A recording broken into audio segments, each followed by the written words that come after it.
Hello everyone, welcome to engineering education. This is Alina Shaikh. आज मैं आपसे बात करने वाली हूँ transformer losses and its types. So here we go. Transformer losses क्या है और इसमें ये वर्ड लॉसेस का क्या मतलब होता है।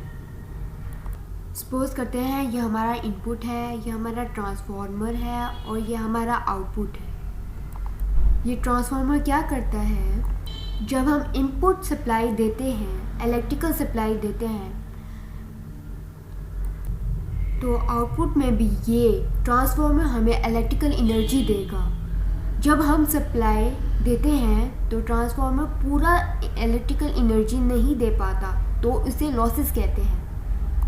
लॉसेस उसको भी कहते हैं जिसको इनपुट सप्लाई दें और देखें कि हमारा आउटपुट में क्या एनर्जी ज़्यादा है या कम। अगर आउटपुट कम होगा तो लॉसेस कहलाएगा। तो ट्रांसफार्मर के अंदर जितनी इलेक्ट्रिकल एनर्जी देते हैं उतनी आउटपुट में इलेक्ट्रिकल एनर्जी नहीं मिल पाती। इसमें कुछ एनर्जी लॉसेस की फॉर्म में चेंज हो जाती हैं, इससे हम ट्रांसफार्मर लॉसेस कहते हैं। ट्रांसफार्मर लॉसेस के नेम क्या हैं? जैसे कि हमको पता है कि ट्रांसफार्मर के पास कोई मैकेनिकल लॉसेस नहीं होते, मगर उसके पास इलेक्ट्रिकल लॉसेस होते हैं, क्योंकि ये इलेक्ट्रिकल स्टैटिक डिवाइस है। स्टैटिक डिवाइस वो है जिस ट्रांसफार्मर में कोई मूविंग पार्ट्स ना हो। इलेक्ट्रिकल ट्रांसफार्मर के दो तरह के लॉसेस होते हैं, कॉपर लॉस और core losses. Before discussing about copper and core losses, please like, share, rate your friend, comment and subscribe to our channel. Also please hit the bell icon to get the latest notification. Copper losses क्या हैं?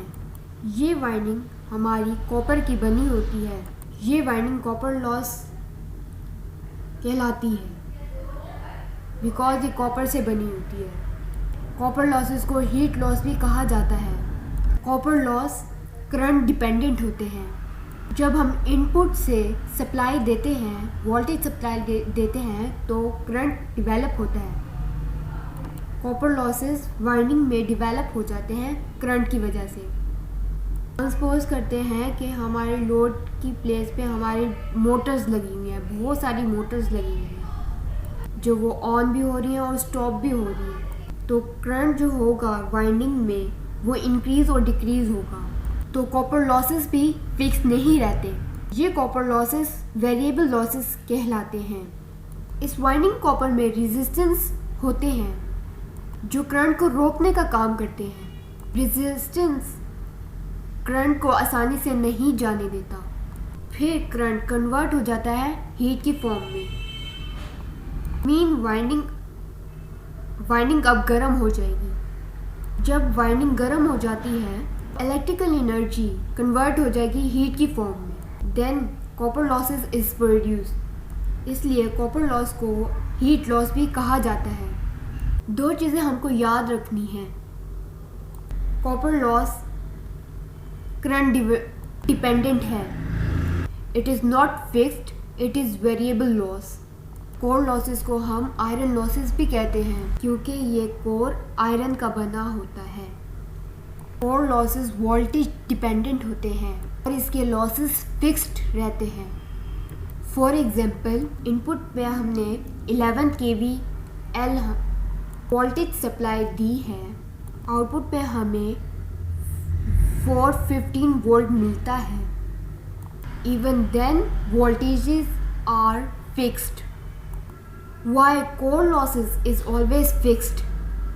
Loss, ये question अक्सर interviews में पूछा जाता है, तो इसका जवाब है fix voltage and frequency. If there is any change in voltage and frequency, there is change in core losses also. Core losses is divided into two parts: eddy current loss, hysteresis loss. I hope you enjoyed this video. And if you want any specific video on any topic, please comment.